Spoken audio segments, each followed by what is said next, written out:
गला दबा दिया आवाज़ को रोकने के लिए और उसके बाद ताबड़तोड़ उसके पेट में कई वार किए।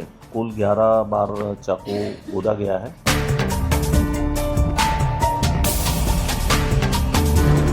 और उस अनबन होने के कारण लड़की ने उसके मोबाइल नंबर को ब्लॉक कर दिया था और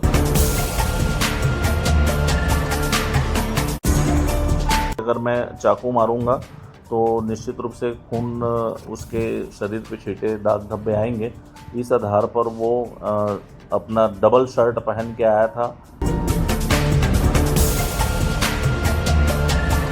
कि जिस ओर ये सारा केस, ये सारा मामला इशारा कर रहा था वो सही साबित हुआ। ये प्रेम प्रसंग का ही मामला है। बेमित्रा से भिलाई आई खुशी, जिसके ऊपर चाकू से हमला किया गया। ये सारी कहानी कल की है। हमने बी अलर्ट के चैनल के माध्यम से आपको सारी कहानी जो उस समय तक निकल कर सामने आ रही थी, जो बाथरूम के अंदर से उसके दोस्त ने कहानी सुनी थी, जो बाहर आके दृश्य देखा था, वो सारी चीज़ें बताई थी। इसके साथ ही एक और हिंट भी किया था कि कहीं ये प्रेम प्रसंग का मामला तो नहीं है। और हमारे शक की सुई, या फिर यूं कहा जाए कि जिस ओर ये सारा केस, ये सारा मामला इशारा कर रहा था, वो सही साबित हुआ। ये प्रेम प्रसंग का ही मामला है। इसे एक तरफा प्यार भी कहा जा सकता है, मगर आधी कहानी के बाद से खुशी और लाकेश्वर साहू उर्फ पिंटू, जो इस पूरे मामले में अपराधी है, वो दोनों का प्रेम प्रसंग था, संबंध था इसलिए यूज़ कर रहा हूँ क्योंकि खुशी ने सारे संबंधों को कुछ दिन पहले ख़त्म कर दिया, लाकेश्वर साहू के नंबर को ब्लॉक कर दिया और उससे बातचीत करना बंद कर दिया, जिससे बौखलाया हुआ लाकेश्वर साहू पीछा करते हुए भिलाई भी आ पहुंचा। जिस दिन हत्या कारित की, यानी जिस दिन हमला किया, उससे एक दिन पहले खुशी के कमरे में पहुंचता है, मगर खुशी वहां नहीं रहती है। उसकी दोस्त से मिलता है, खुशी का नंबर लेता है और चला जाता है। नंबर ट्राई करता है तो वही ब्लॉक होने के बाद वो गुस्सा वो बर्दाश्त नहीं कर पाया। वापस रिलेशन में आने के लिए फोर्स कर रहा था, प्रताड़ित कर रहा था, और जो खुशी नहीं चाहती थी, वो अपने घर परिवार को अच्छा करने के लिए फार्मेसी की पढ़ाई पूरा करना चाहती थी और कुछ खर्चे निकालने के लिए फ्रेंड्स कैफ़े में काम कर रही थी। मतलब एक सही रास्ते की ओर, एक सही दिशा की ओर चल पड़ी थी। मगर ये बात लाकेश्वर को हजम नहीं हो रही थी। लाकेश्वर हत्या के दिन घर पहुंचता है, चाकू से उसके हाथ पे वार करता है, जिससे खुशी ज़ोर से चिल्लाती है। उसकी आवाज़ बंद करने के लिए उसके गले को दबाता है। गले दबाने के बाद लगभग 11 बार चाकू से वार किया जाता है। और ये ऐसा नहीं है कि आपे में ये सारे वार किए गए हों, खुशी और उसके बीच वाद विवाद हुआ हो तो हमला किया गया हो। ये सारी चीज़ें प्री प्लानिंग थी, क्योंकि जब उसे पकड़ा गया, बलौदा बाज़ार के उसके घर से उसे पकड़ा गया, और जब पुलिस पीछा करते हुए पकड़ी तो इतना तेज़ रफ्तार था उसका, जब उसका पता लगाया गया कि 15 से 20 मिनट में कुम्हारी टोल भी क्रॉस कर दिया वो, यानी रामनगर से कुम्हारी टोल 20 मिनट में पार कर दिया और उसके बाद अपने घर में जाकर छुप गया। अलग अलग टेक्निकल साक्ष्य जुटाने के बाद पुलिस वहाँ पर उसे पकड़ती है। पकड़ने के बाद जब पूछताछ करती है तो बताता है कि भैया मैं तो रेडी था, 2 टी-शर्ट पहन के गया था, एक जीन्स के अंदर बरमूडा भी था। सारी चीज़ें इसलिए क्योंकि जब मैं खुशी को चाकू मारूंगा, खून के छींटे आएंगे तो पुलिस पकड़ लेगी। नाले में, यानी बहते पानी में, उस ऊपर के टी-शर्ट को, अंदर जीन्स को और जूते को फेंक देता है। फेंकने के बाद वहाँ से फरार हो जाता है, मगर पुलिस पकड़ ही ली। पकड़ने के बाद सारे मामले का खुलासा हुआ। सीन रिक्रिएट कराया गया, यानी जिस हथियार से हमला किया गया था उस हथियार को खुशी के घर के पास मौजूद एक झोपड़े के छत पर फेंक दिया था। वहाँ से हथियार बरामद किया गया, सीन रिक्रिएट कराया गया। आम भाषा में बोलूँ तो जुलूस निकाला गया उस अपराधी का उस इलाके में। जुलूस निकालने के बाद आज प्रेस कॉन्फ्रेंस किया गया। प्रेस कॉन्फ्रेंस में आगे क्या कुछ चीज़ें बताई गई, आप आगे सुनिए। धन्यवाद। में एक कल युवती की हत्या हुई थी और उसमें आरोपी को पकड़ा गया है और इस मामले में आज भी प्रेस वार्ता आयोजित है।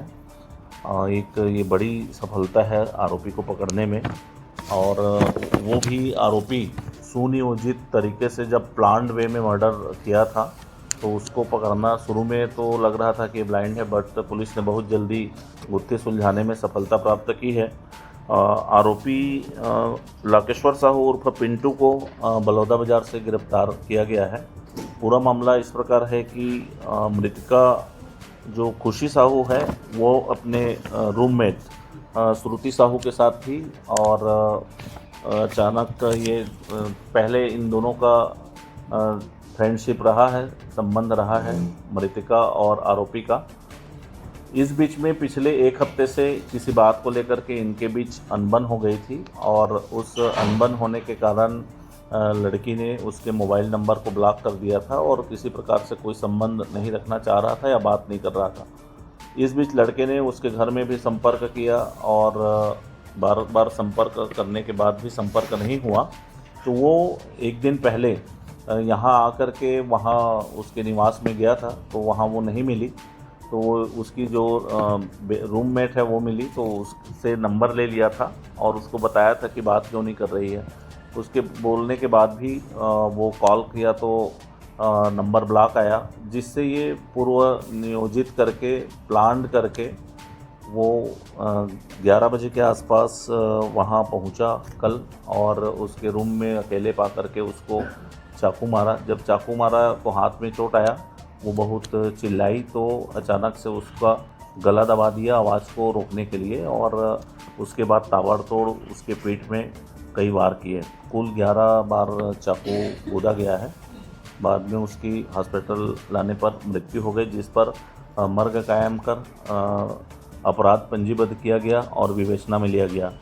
हमारी टीम लगातार टेक्निकल एंड के आधार पर पीछा करती गई, लेकिन उसने रायपुर में जा कर के मोबाइल स्विच ऑफ कर दिया, तो उसका पीछा कर पाना कठिन हो रहा था। लेकिन लगातार उसके जिस दो दोस्त यार हैं, उसके जो परिजन हैं, उनके संपर्क में ला के सर्विलांस में रख करके उसको ट्रैक किया गया और उसके घर बलौदा बाज़ार से उसको गिरफ्तार किया गया।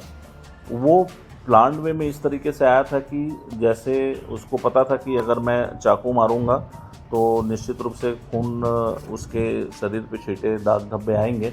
इस आधार पर वो अपना डबल शर्ट पहन के आया था, पेंट एक ऊपर पहना था, नीचे बरमूडा पहना हुआ था इस तरह से, और गाड़ी को भी प्रॉपर मोड़ के रखा हुआ था और बहुत तेज़ी से भागा और एक जगह नाले में जा कर के उसने शर्ट और पेंट और अपने जूते को, जो इसमें खून के धब्बे थे, उसको फेंक दिया बहते हुए पानी में।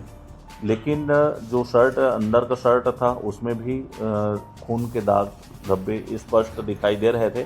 उसको भी साक्ष्य में लिया गया है। एफएसएल की यूनिट और हमारी टीम और एससीसीयू की टीम इसमें काम करके आरोपी को पहुंचने में, एक आरोपी तक पहुंचने में और उसको गिरफ्तार करने में सफलता प्राप्त की है।